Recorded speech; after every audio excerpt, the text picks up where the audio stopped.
Hello everyone, and welcome back to Jesse Hecht Creative. Today we enter round 1 of the Marvel Legends Gamerverse series of action figures featuring Thanos versus Psylocke.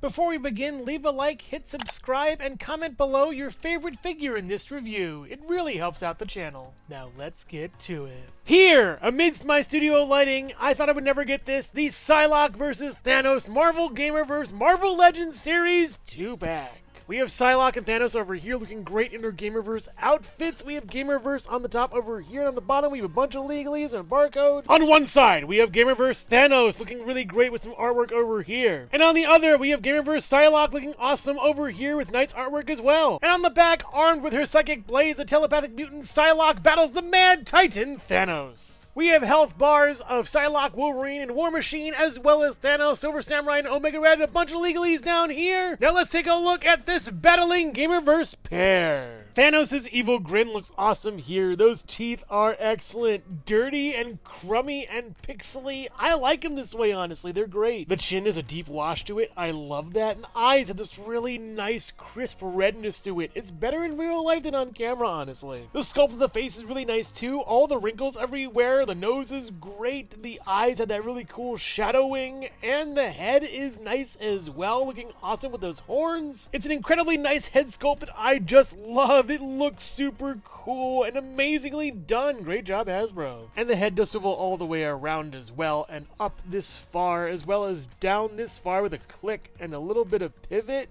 It's epic. The shoulder pads have gotten quite the upgrade since we've previously seen Thanos. They are a little rubbery here and there, and that's pretty nice for this one. The stripe of gold doesn't look as good as these because it's painted, but I think they did a double wash on this. They painted it, and it looks really great. At least twice they painted it over. Good job, Hasbro. And going around to the back, there isn't really any paint, but the sculpt is really nice here. I love how this looks. These straps aren't painted, whatever, I guess. The color is nice, too. It's kind of like a light purple, super light kind of reddish blue. It's really well done. We get the differing plastics between this, and that's pretty nice. And the fists look nice too. I like these gauntlets. They're really well done over here. Honestly, awesome fists and hands and sculpt and paint. And the skirt piece looks really nice too. I like that a lot. Honestly, really good paint over here, and it's a little bit rubbery, so the legs won't really have any problems articulating. It's wonderful. And for articulation, we get back this far with the paint still thriving back here, and then forward this far really well, showing his ab crunch over there with a nice swivel as well, a little hindered by this. And for his beefy Thanos arms, we can go up this far, and then down, and then up this far, all the way around pretty much. This is rubbery enough to stand that, and the arm can rotate at the bicep pretty well as rotate at the elbow pretty nicely, and go up this far, not really that great. And the fist can swivel as well as hinge really nicely, and the same on the other side, but mirrored and better over here, actually. It swivels nicer. Yeah, weird. And the legs are your same stocky, beefy Thanos legs that we've come to know and love. That blue looks really nice with the sort of like a cheesy gold over here. And he does have a wash, actually, here. This is very nicely done. I'm glad they're bringing back washes in a subtle way. There's even some wash over here. Really great. I love the shininess of this over here. It contrasts really nicely against the blue over there. Honestly, great color picks on this. Very well done. And the legs can go out this far a little bit. I don't want to stretch this too much. There are cuts for that, though, just in case on either side. And you can swivel this at the top over here. And his leg goes up this far, back this far, and then all the way back is pretty nice over here. And he lacks a swivel at the boot. I'm not sure why. It looks like you can easily just swivel this here, but I don't know what's going on. And you get a down this far and up this far, and then a pivot over here, and then two peg holes on the feet with some legalese. Just an epic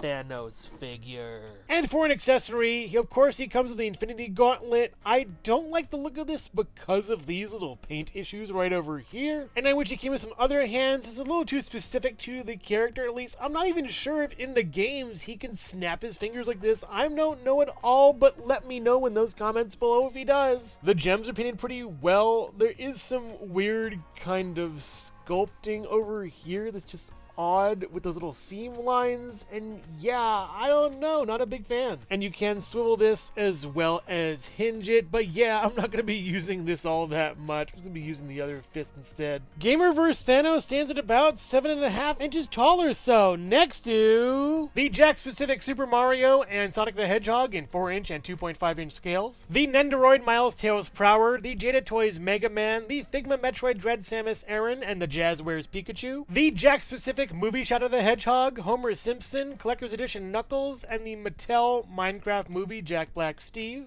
the Hasbro Marvel Legends Animated Series Spider-Man, the G.I. Joe Classified Series Snake Eyes, the SH Figuarts Yoshi, and the Lego Bionicle Gift with Purchase Toa-Tahu.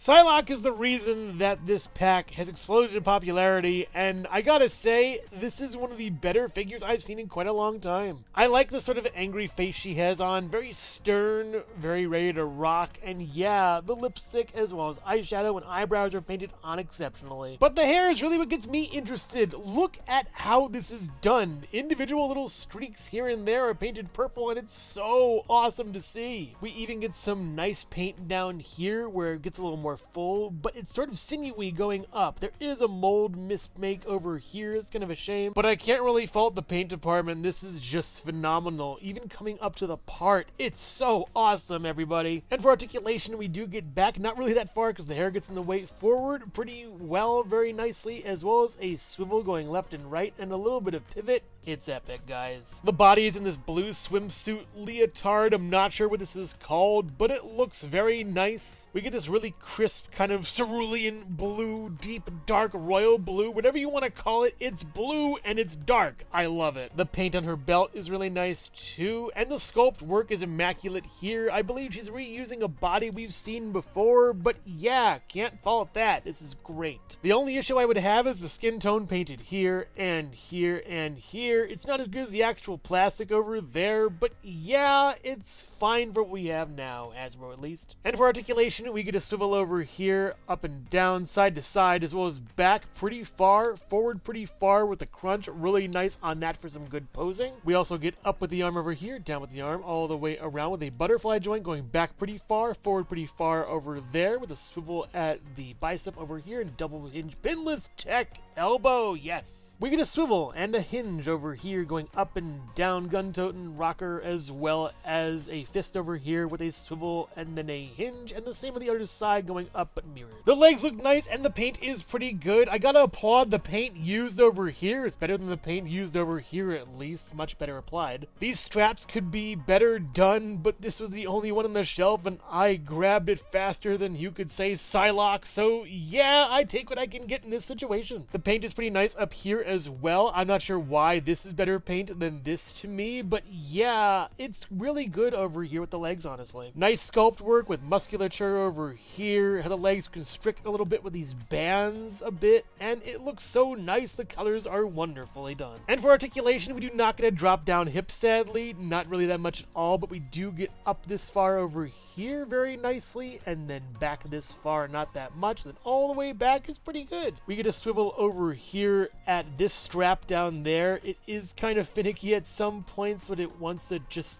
kind of hang off and you just want to push it into place and make it all even. And you don't get a swivel down here, sadly, but you do get down this far, up this far, a pivot over here, and two peg holes at the bottom of her actually pretty small feet, honestly. And we're gonna get a lock on her accessories right after this.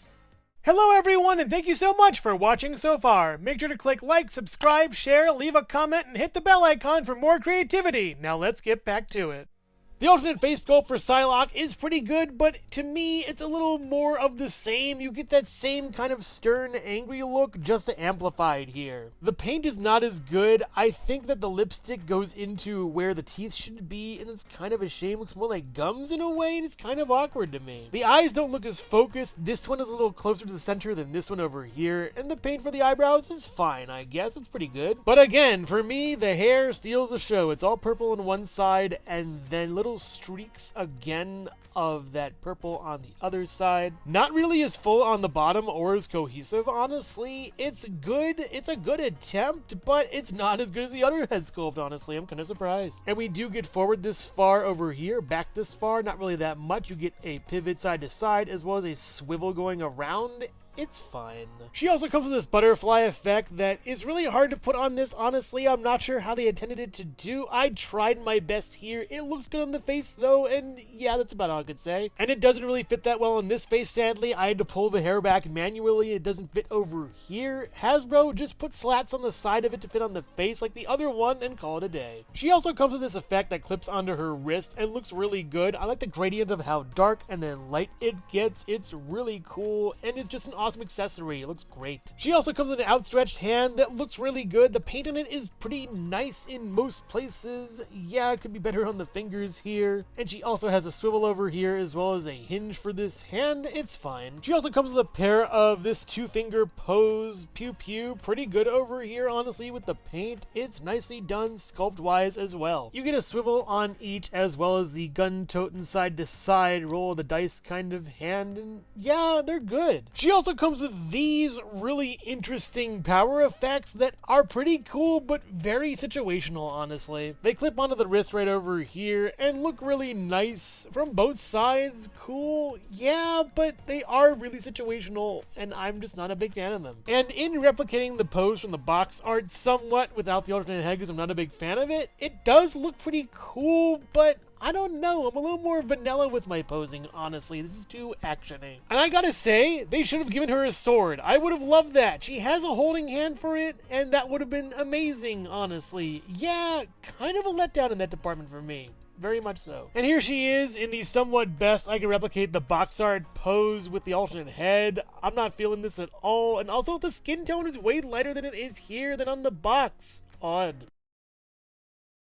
And as far as applying the previous Psylocke's effects to her, it's not that great, honestly. Don't get me wrong, the sword fits really nicely and looks really cool, and this puff thing looks really cool as well, but yeah, the face does not take to this, and I wish it did. This curl on her hair is the culprit. I may actually snip it off. But honestly, with the multiple disappointments on this figure, I don't know. I'm just not a fan of it. Trying one more time to get this on her face, it kind of works, but yeah, slaps off instantly. But then putting the previous Psylocke head on, you know, skin tone discrepancies aside, I kind of dig it. It looks good. And putting on the alternate head with the new effects, a little bit of fitting issues aside, it looks pretty good. Gamerverse Psylocke stands at about 6 inches tall or so, next to the Jakks-Pacific Super Mario and Sonic the Hedgehog in 4-inch and 2.5-inch scales, the Nendoroid Miles Tails Prower, the Jada Toys Mega Man, the Figma Metroid Dread Samus Aran and the Jazzwares Pikachu, the Jakks-Pacific Movie Shadow the Hedgehog, Homer Simpson, Collector's Edition Knuckles, and the Mattel Minecraft Movie Jack Black Steve, the Hasbro Marvel Legends Animated Series Spider-Man, the G.I. Joe Classified Series Snake Eyes, the SH Figure Arts Yoshi, and the Lego Bionicle Gift with Purchase Toa-Tahu. And here are the Gamerverse THANOS side by side with their comic versions, and honestly, I'm not sure what to make of it. I do definitely think that this Psylocke is much better than this one, with a couple caveats with accessories, though I am in a toss-up between these two. I love these colors, but I love this head sculpt. If this head sculpt could be on this figure, it would be legendary. Overall, Curse of the Verse. This Gamerverse THANOS is way better than I expected. The head sculpt knocks it out of the park. I love the big shoulder pads. The wash on the figure is really nice, and the colors are nice and throwbacky to that 90s arcade time. The gauntlet could be better, but this is an awesome figure anyways. Psylocke is an awesome base figure with some great articulation, though I do think she needs some drop-down hips, and the accessories need a lot of work here. The alternate head sculpt has a bad paint job and an odd sculpt itself. The butterfly effect putting on that is really horrible and hard to place on either head. The slashing effects are hard to clip on the wrists and look really weird on her, honestly, and that effect for her hand is nice, but I would love to see a sword. That would be amazing. So if you're a fan of Marvel Legends, Gamerverse, or Psylocke vs. THANOS, then you'll love this pack. It's pretty good. But I would highly recommend trying to find it on discount, even if Psylocke is being so sought after. She's a way worse figure in hand than most would expect. THANOS is great. I don't really have that many bad opinions about him. I'm actually really surprised here. Seriously. But make no mistake, it'll take more than a snap to get these figures. So which figure here is your favorite, THANOS or Psylocke? Let me know in the comments below. Thank you so much for watching Jesse Hecht Creative. Make sure to click like, subscribe, share, and leave a comment. You can also visit us at jessehechtcreative.com for more reviews like this one. Thank you so much for watching, and keep being creative. Stay tuned.